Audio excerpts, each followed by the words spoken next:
Nelson Rolihlahla Mandela began his life herding sheep and cattle in the rolling hills of South Africa's Eastern Cape.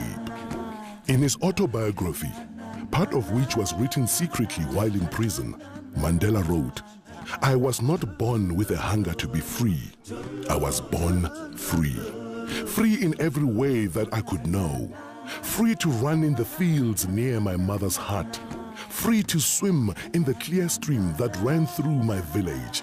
Free to roast mealies under the stars and ride the broad backs of slow-moving bulls. It was only when I began to learn that my boyhood freedom was an illusion, when I discovered as a young man that my freedom had already been taken from me, that I began to hunger for it." Nelson Mandela's given name, Rolihlahla, literally means tugging at the branches of a tree. But at school, he was given the name of another famous leader. When I went to school, the lady teacher, Miss Mdingane, asked, "What is your name?" I told him my African name, Rolihlahla. He says, "No, I don't want that one. You must have a Christian name." So I say, "No, I don't have one." She says, from today, you're going to be Nelson." So henceforth, he would be known to the world as Nelson Mandela. As the son of a chief, Nelson Mandela had access to the best education available to black people in South Africa at the time. Studying at Fort Hare University, where he first became involved in student protest, his refusal to accept injustice, unfairness, and inequality would last a lifetime. South Africa, 1941. In his early 20s, Nelson Mandela moved to Johannesburg, where he first encountered the racial discrimination that would later become entrenched in law by the apartheid government. Working on the mines and later as a clerk in a law firm, Mandela pursued his law studies and joined the African National Congress, the oldest black political organization in South Africa. It was when I came into the African National Congress that I realized that Xhosas are only a part of the African people. That the task of the ANC was to unite the African people and out of them build a nation. In 1948, the nationalist government was voted into power by the white electorate in South Africa, and the battle lines were clearly drawn. Comrade Oliver said, "Well, I like this because we now know we have an enemy in power, and I think that we're going to have a better opportunity of mobilizing our people." Our policy is one which is called by an Afrikaans word apartheid. And I'm afraid that has been misunderstood so often.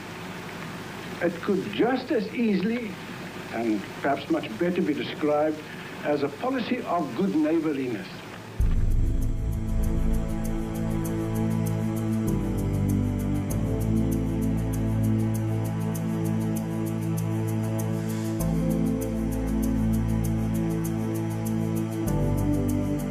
In 1955, the ANC and other organizations called upon people of all races to gather in Kliptown to approve the Freedom Charter, a blueprint for a free, democratic, and multiracial South Africa, in which all races would be treated equally.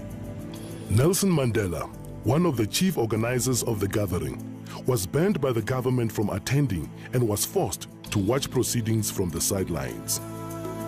In 1956, the organizers of the Freedom Charter and other leaders in the Congress movement were charged with high treason.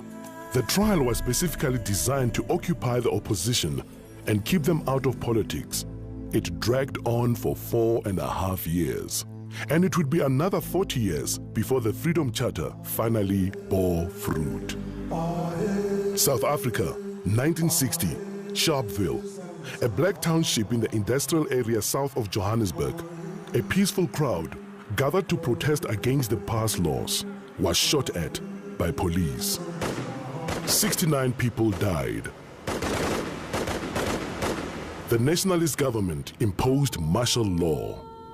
All opposition was banned and thousands were jailed. When it became clear that all means of peaceful negotiation had been exhausted, Mandela went underground to lead the armed struggle. We have made it very clear in our policy that South Africa is a country of many races. There is room for all the various races in this country. There are many people who feel that it is useless and futile for us to continue talking peace and non-violence against a government whose reply is only savage attacks on an unarmed and defenseless people. Key government installations were targeted for sabotage. Mandela became known as the Black Pimpernel. In 1962, Mandela was captured, charged with leaving the country illegally, and sentenced to imprisonment for 5 years. Shortly afterwards, his ANC comrades were captured with evidence which incriminated Mandela. He returned to court for the Rivonia trial, where he and 8 others faced a possible death penalty. The very speech which was made by Nelson consolidated the spirit of the people outside, because it was a defiant spirit.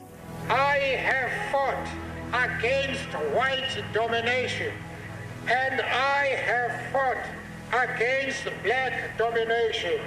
I have cherished the idea of a democratic and free society in which all nations live together in harmony and with equal opportunity.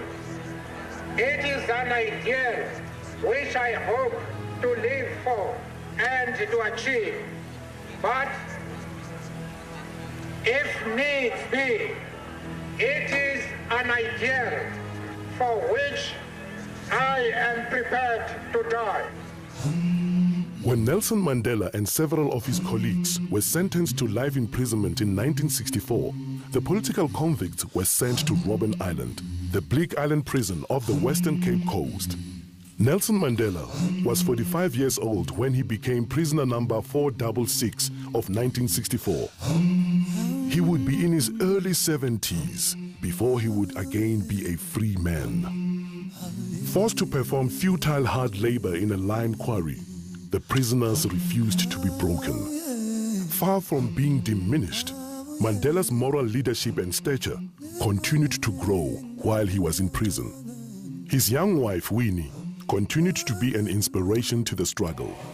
That day is not far when we shall lead you to freedom.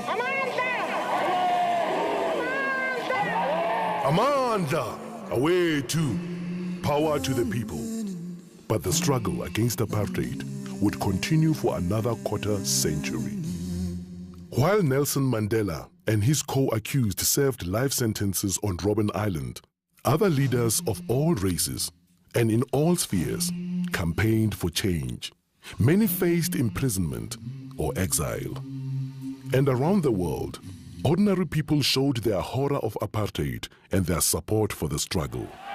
The purpose, friends, of this boycott is for the people of Britain to register on the widest possible scale their passionate protest against an evil and repulsive doctrine which says that a man's legal status, a man's political rights, a man's economic opportunities, a man's social position shall depend solely upon the color of his skin. But in 1976, Soweto school children marched in protest, and townships around the country erupted in violence. It was the beginning of the end for apartheid, but the struggle dragged on for more than a decade as the Afrikaner nationalist government clung to power. I've been lenient and patient. Don't push us too far. In the late 1980s, amid a tide of world pressure, the South African government was forced to accept the inevitable and began dismantling apartheid.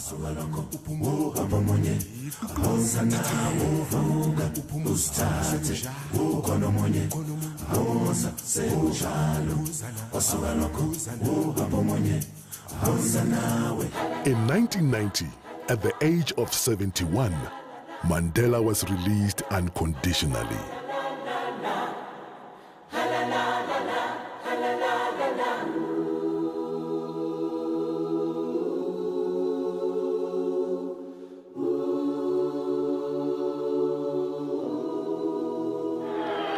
I stand here before you not as a prophet,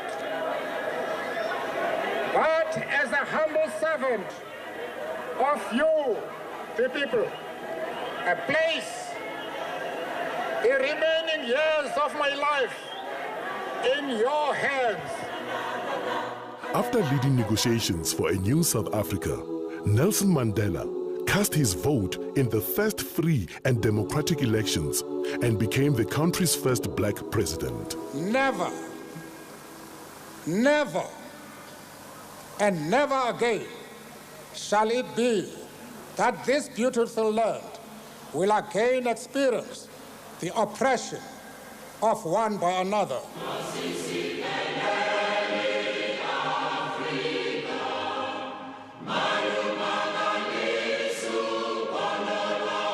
For the duration of his presidential term, and throughout what should have been a well-earned retirement, he has worked tirelessly to entrench the ideals he has so long stood for, becoming universally revered as an icon of leadership and humanity.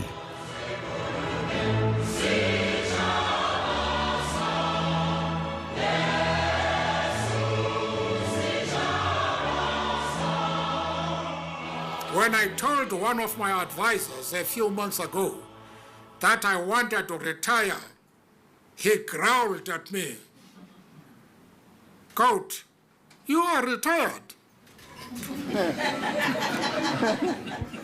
If that is really the case, then I should say, I now announce that I'm retiring from retirement.